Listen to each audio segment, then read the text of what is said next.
we have here. Have a seat, Daniel. Have a seat. Now, how are you feeling? Good?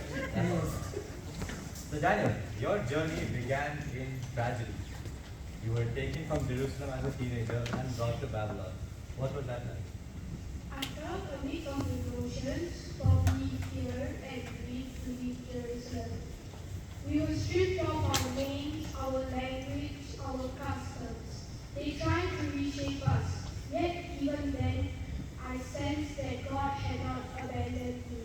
He had a purpose. You felt purpose even as a slave in Babylon. I trusted God and His Word. The law of God I learned as a child spoke to me. I resolved in my heart not to defile myself, not with food, not with idols, and not with compromise. That small act of obedience was the beginning of everything. Now we know that you interpreted dreams, counseled kings, and survived political plots. Did you ever feel unqualified? Often, I was just a young exile, but every time I prayed, God answered. When Nebuchadnezzar demanded an impossible dream interpretation, I didn't panic. I prayed, and God revealed the mystery to me. Then, that's when I realized that God doesn't need our credentials. He needs our surrender. Now, one of your most gripping moments in your story is your night in the lion's den. What led to that moment? I had faced many trials before, but this was different. I was not just risking my position, I was facing death. Under Darius, jealous officials tricked him into signing a decree forbidding prayer to anyone but the king. I continued to pray to the God of Israel, and they arrested me and threw me into the lion's den. What happened inside?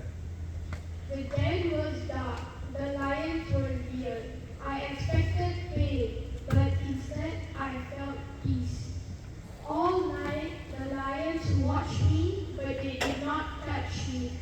I was praying and praising for His mercies on me. God sent an angel to shut the lions' mouths. Now, you received powerful visions. Were they ever frightening? I've seen beasts, horns, thrones, and the Ancient of Days.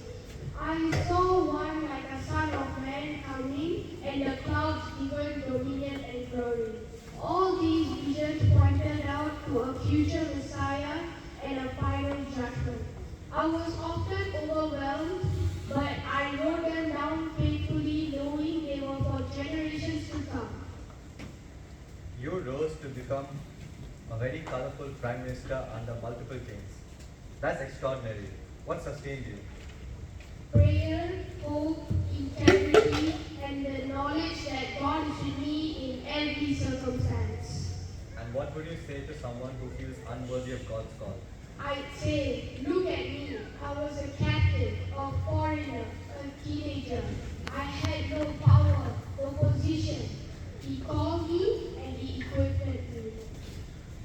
He will walk with you through fire, through fear, and even through lions' dens. Indeed, audience, look at him.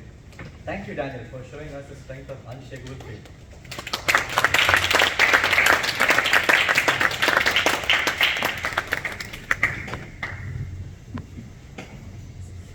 Dear brothers and sisters, if any one of you feel unworthy, uncertain, or unprepared, remember Daniel. God qualifies whom He calls. He needs your heart. Say yes and wash Him through the